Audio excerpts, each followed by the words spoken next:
Hello everyone. उम्मीद करता हूँ आप लोग बहुत अच्छे होंगे। आज का जो हमारा क्लास होगा वो हम लोग डिस्कस करने वाले क्लास 10 का जो फर्स्ट पोएम है डस्ट ऑफ स्नो, जिसमें आपको मैं देने वाला हूँ complete explanation line by line with central idea. हम इसके सेंट्रल आइडिया को भी डिस्कस करेंगे और आपके एग्जाम के पॉइंट ऑफ व्यू से क्या इंपॉर्टेंट पॉइंट हो सकते हैं वो भी डिस्कस करेंगे, ठीक है। और सबसे पहले मैं आपको बता देना चाहता हूँ कि क्या क्या हम लोग डिस्कस करने वाले इस पोएम में। सबसे पहले हम लोग डिस्कस करेंगे बैकग्राउंड, उसके बाद से मैं आपको डिटेल एक्सप्लेनेशन दूंगा पूरे पोएम का, ठीक है। फिर से जो important and exam oriented point होंगे उसको हम लोग डिस्कस करेंगे और फाइनली हम लोग देखेंगे कि सेंट्रल आइडिया क्या है इस पोएम का, ठीक है। तो ये सभी जो है वो हम लोग डिस्कस करने वाले हैं, सारे के सारे पॉइंट इस क्लास में। तो आज की क्लास स्टार्ट करते हैं सबसे पहले कहां से, बैकग्राउंड से, ठीक है। तो अब बैकग्राउंड यदि समझते हैं तो सबसे पहले हम समझते हैं किसके बारे में, तो हम सबसे पहले समझेंगे ना पोएट कि एक्चुअल में पोएट का जो मूड है वो कैसा है पोएम से पहले, ये जानना सबसे जरूरी है। तो देखेंगे जरा क्या होता है। तो the poet was very sad. जो पोएट रहता है ना वो बहुत ही सैड होता है, बहुत ही सैड होता है, उदास होता है वो। And he was sitting under a hemlock tree. और वो क्या करता है कि एक हेमलॉक ट्री होता है, तो वो हेमलॉक ट्री के नीचे जाके क्या होता है, बैठ जाता है। अब देखो ये जो हेमलॉक ट्री है वो पता है क्या, ये पॉइजनस ट्री होता है, ठीक है। पॉइजनस ट्री मींस होता है ये जहरीला होता है, बिल्कुल, ठीक है। यदि इसके लीव्स वगैरह को आप ग्राइंड करते हो और ग्राइंड करके आप इसको पूरा का पूरा पी जाते हो तो आप मर सकते हो। क्योंकि मैं आपको बताता हूँ ये ग्रीक मिथोलॉजी क्या होता है कि ग्रीक में एक्चुअल में कहा यह जाता है कि स्कॉटिश जब थे तो स्कॉटिश को जब डेथ का पनिशमेंट मिला था तो हेमलॉक ट्री के जो लीव्स थे, ठीक है, उसी को ग्राइंड करके उनको दिया गया था। तो ये पॉइजनस ट्री होता है जिसका हम साइन क्या मानते हैं, बैड, बहुत ही खराब साइन मानते हैं हेमलॉक ट्री। तो हेमलॉक ट्री के नीचे जाके क्या होता है, बैठ जाता है। He had almost lost his day in regretting। और वो लगभग अपने दिन को ना पूरी तरीके से बर्बाद कर देता सोचते सोचते, ठीक है। अब सोचते सोचते का मतलब वो क्या करता है, अरे वो बहुत ज्यादा ना पश्चाताप करता है, समझ रहा हूँ ना चीज को। तो वो ऐसे करते करते क्या करता है, अपने पूरे दिन को बर्बाद करता है। किसके बारे में, ये अपना पास्ट सोच के वो लगभग पूरा दिन बर्बाद कर देता है। लेकिन ये होता क्या, finally he sat down under the tree. वापस बहुत ज्यादा परेशान होता है और फाइनली वो आके क्या करता है, पेड़ के नीचे बैठ जाता है, ठीक है। द सराउंडिंग ऑफ नेचर, यानी किसके सराउंडिंग में बैठता है, वो नेचर के, है ना। अब नेचर मतलब प्राकृतिक के, ठीक है, पेड़ पौधे होते हैं वहां पे, तो वहां पे वो जाके क्या करता है, एकदम आराम से बैठा होता है। अब हमने देखा कि जो पोएट है वो बहुत ही सैड है, ठीक है, बहुत ज्यादा वो सैड है, वो अपने पास्ट को सोच के बहुत ही ज्यादा परेशान है और फाइनली वो हेमलॉक ट्री जो रहता है वो उसके नीचे जाके क्या होता है, बैठ जाता है in the surrounding of nature. अब इसके आगे की कहानी क्या हुई, तो वही चीजें आपको क्या करना है, इसमें पढ़ना है। अब पोएम को एक बिल्कुल लाइन बाय लाइन हम लोग क्या करेंगे, डिस्कस करेंगे और समझेंगे, ठीक है। अब जरा देखेंगे यहाँ पे। अच्छा एक बात और मैं क्लियर कर दूं, जो डस्ट ऑफ स्नो है, ठीक है, तो इसके कंपोजर कौन है, तो आप ऐसा समझ सकते हो भाई, रॉबर्ट फ्रॉस्ट।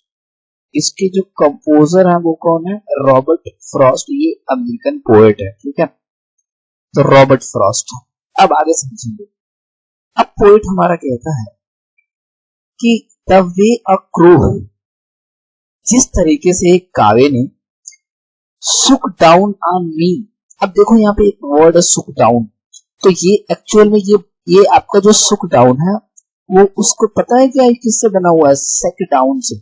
तो सेक डाउन का सेकेंड फॉर्म लगा हुआ सुक डाउन। और इसका मीन्स क्या होता है पता है, देखो इसका दो मीनिंग होता है। एक तो होता है कॉज ऑफ फॉलिंग, तो कॉज ऑफ फॉलिंग मीन्स हो गया कि किसी भी चीज के गिरने का कारण।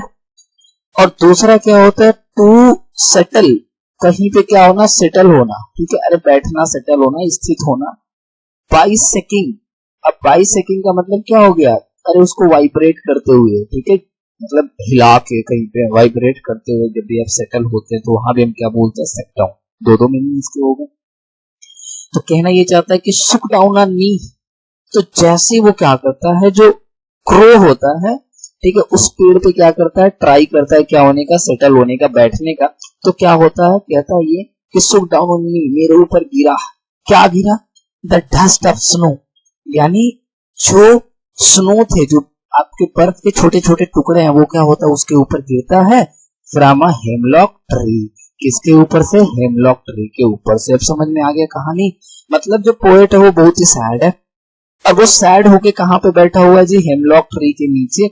और हेमलॉक ट्री के नीचे वो जैसे ही बैठता है तो एक जो कावा होता है वो इस तरीके से पेड़ को वाइब्रेट करता है, ठीक है, उस ट्रीज पे क्या करता है, मूवमेंट करता है। कौन? क्रो, कावा। तो उसके मूवमेंट से क्या होता है कि जो हेमलॉक ट्री पे जो बिल्कुल जो छोटे छोटे आपके बर्फ के टुकड़े उस पे पहले से ही स्टेबल थे, वो पोएट के ऊपर क्या होता है जी? गिरता है। अब सोचो ना यार, तुम इमेजिन करो, जस्ट यहाँ पे देख सकते हैं आप लोग, एक कावा है, मूवमेंट कर रहा है, और इस तरीके से एक खड़ा यहाँ पे। तो ये अब तुम खुद ही थोड़ा सा इमेजिन करो ना यार, हम बिल्कुल पहाड़ों के वादियों में हैं, पेड़ के नीचे, और वहां पे बर्फबारी हुई है, और ऊपर पेड़ पे बिल्कुल बर्फ बिल्कुल है, और पेड़ पे मूवमेंट होता है, और हमारे ऊपर जो होते हैं वो छोटे छोटे बर्फ के टुकड़ों का बारिश हो जाता है। सोचो ना क्या सीन है भाई, अकेले इमेजिन करना, डबल नहीं, समझे चीज को? यहाँ पे समझते हैं आगे। अब समझ में आया? तो ये पेड़ के नीचे बैठा हुआ है, और कावे ने क्या किया, मूवमेंट किया, जिसके वजह से क्या होता है, उसके ऊपर हेमलॉक ट्री से क्या होता है, बर्फ के छोटे छोटे टुकड़े क्या होते हैं, गिरते हैं। अब उसका इम्पैक्ट क्या पड़ा, समझना।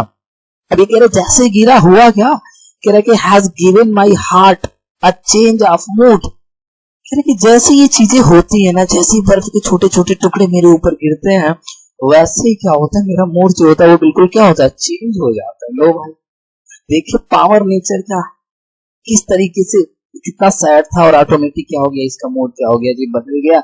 और फिर कह रहा and saved some part of a day, और कह रहा वो जो दिन का कुछ पार्ट क्या हो गया, मेरा बच गया। अब कैसे बच गया, मतलब याद करो, ये रिग्रेट कर रहा था ना, बहुत ज्यादा पश्चाताप कर रहा था, और पश्चाताप करते करते बेचारा अपना पूरा दिन क्या किया था, लॉस्ट, बर्बाद कर दिया था। लेकिन कम से कम जैसे इसका मूड चेंज हुआ, अब इसका कुछ दिन जो है वो क्या हो जाएगा, बच जाएगा।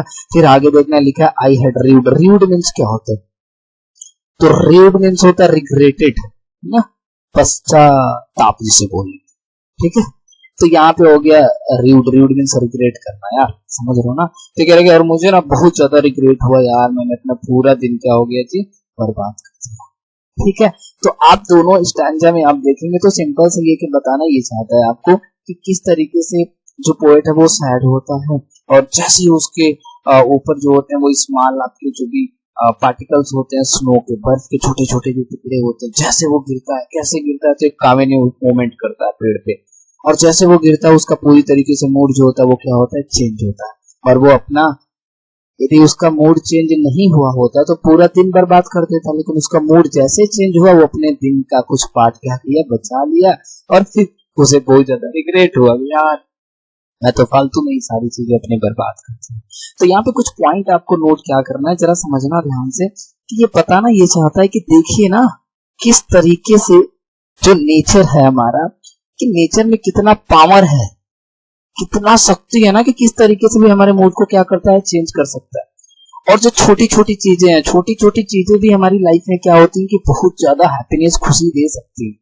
जैसे यहाँ पे देखो क्रो है, ठीक है जी, तो क्रो को एक्चुअल में पता है क्या किया जाता है, हम इसको वैल्यू नहीं करते, हम सोचते हैं अरे यार क्रो क्रो कावा ये क्या ही करेगा, इसको तो हम बैड साइन मानते हैं, सोचते हैं कि कावा से कभी हैप्पीनेस नहीं मिल सकता। लेकिन देखो यहाँ पे ये जो क्रो है, क्रो के वजह से पोएट का क्या हो गया, मूड चेंज हो गया। यहाँ पे एक और दिया हेमलॉक ट्री, मैंने बताया ना हेमलॉक ट्री आपका एक पॉइजनस ट्री होता है, और ये पॉइजनस ट्री जो होता है हम लोग क्या मानते हैं, इसको बैड साइन मानते हैं, जिससे हम मानते हैं कि हमेशा हमें क्या देगा, सैडनेस देगा, पेन देगा, दुख देगा, कभी हैप्पीनेस नहीं दे सकता। लेकिन देखो इसी हेमलॉक ट्री की वजह से पोएट को क्या मिला, हैप्पीनेस। तो ये बताना ये चाहता है इस पूरे पोएम में आपको कि जो हमारे लाइफ में स्मॉल थिंग्स होते हैं उनके भी इक्वल इंपॉर्टेंस है, बराबर बराबर का बिल्कुल क्या है जी, महत्व है, ठीक है जी। तो ये तो आपका एक्सप्लेनेशन हो गया। आगे आपके एग्जाम ओरिएंटेड बातें कहते हैं क्या क्या आपको जानना है इस पोएम, ठीक है। देखिए ये जो द डस्ट ऑफ स्नो है, द डस्ट ऑफ स्नो का मतलब समझ रहे हो ना, जो आपके अब बर्फ के छोटे छोटे टुकड़े हैं, ये किसका साइन है? ये बताता है positive energy and Joy of nature. यानी ये बताता है कि किस तरीके से जो छोटे छोटे आपके यहाँ पे जो डस्ट ऑफ स्नो है, इसको किससे रिलेट किया गया? पॉजिटिव एनर्जी की। हमें नेचर से क्या मिलता है? पॉजिटिव एनर्जी मिलता है। और नेचर से हमें क्या मिलता है? जॉय मिलता है, आनंद मिलता है, खुशी मिलता है। ठीक है, अब यहाँ पे आ जाओ। क्रो किसका साइन है? बैड एंड इनऑस्पिशियस, अशुभ जिसे बोलते हैं। तो क्रो यहाँ पे जो साइन लिया गया वो किससे लिया गया? बैड मतलब बुरा सिचुएशन, और इनऑस्पिशियस मतलब अशुभ। कि क्रो को माना जाता है ये बहुत खराब है, ये तो अशुभ है जी। तो याद रखना, एग्जाम में पूछे जा सकते हैं आपसे point. The hemlock is sine of, जो हेमलॉक ट्री है वो किसका साइन है? समथिंग निगेटिव, यानी जो चीजें क्या हो, निगेटिव चीजें होती है। एंड पॉइजनस, और जो टॉक्सिक होता है, जो आपको हमेशा पेन देगा, खुशी कभी नहीं दे सकता। ठीक है, जहरीलापन से हो। ठीक है, तो ये याद रखना। The hemlock tree something negative का एक आप क्या है? आपका साइन है क्रो, बैड एंड इनऑस्पिशियस। और जो आपका डस्ट ऑफ स्नो है, ये किसका? सबसे इंपॉर्टेंट है, डस्ट ऑफ स्नो किसका साइन है? तो पॉजिटिव एनर्जी एंड जॉय।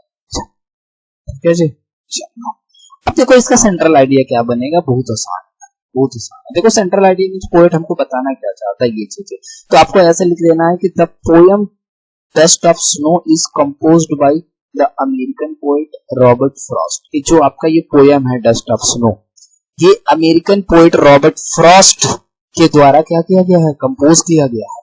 यानी इसको कंपोज कौन किया है? Robert Frost. ये अपने सेंट्रल आइडिया में जरूर ऐड करिएगा। द पोएट डिस्क्राइब्स, यानी जो पोएट है वो डिस्क्राइब्स करता है, बताता है हमें, क्या बताता है? The beauty and positive energy of the nature.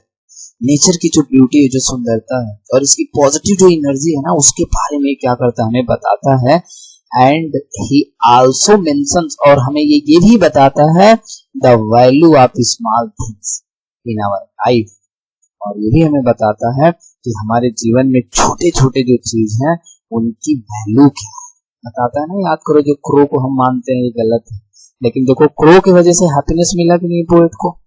अब मानते हैं हम लोग फ्री पॉइजनस है, उसके वजह से भी क्या मिला? हैप्पीनेस मिला। तो ये बताता है कि जो हमारे लाइफ में छोटी छोटी जो होती है ना चेंजिंग, या फिर जो छोटी छोटी हमारे लाइफ में जो भी थिंग्स हैं उनकी भी इक्वल इम्पोर्टेंट है। और ये फिर बताता है कि हाउ अ स्मॉल थिंग, किस तरीके से एक छोटा सा चीज which is known for nothing, जिसे हम समझते हैं कि ये कुछ नहीं हमारे लाइफ में, कैन इक्वल इम्पोर्टेंट, किस तरीके से हमारे जीवन में बिल्कुल इक्वल इम्पोर्टेंट है। समझ रहे हो, बराबर का उसका क्या है जी? महत्व है। ही सजेस्ट्स, वो हमें सजेस्ट करता है टू अस, हमें everything has a value in our life, कि हर चीज का कहीं ना कहीं हमारे जीवन में क्या है जी? वैल्यू है। तो ये पूरी तरीके से ये रहा आपका पोएम, पूरी तरीके से इसका explanation, central idea. I hope आप एंजॉय किए होंगे, आपको कोई डाउट नहीं रहा होगा। और इसके बाद से जो हमारा नेक्स्ट क्लास होगा वो डिटरमिनर्स पे होगा। ठीक है, क्योंकि किसी ने सजेस्ट किया था डिटरमिनर्स के लिए, तो मैं उसका क्लास में आपको नेक्स्ट क्लास में प्रोवाइड करवा दूंगा। तो उम्मीद करता हूँ आप लोग एंजॉय किए होंगे और समझ में आया होगा। और यदि आप लगता है कि आप कुछ नया सीखे, अच्छा सीखे, तो प्लीज आप चैनल को सब्सक्राइब कर ले और शेयर करना ना बोले, थोड़ा सपोर्ट बना दो आप। तो मिलते हैं नेक्स्ट क्लास में, तब तक के लिए ख्याल रखिए अपना।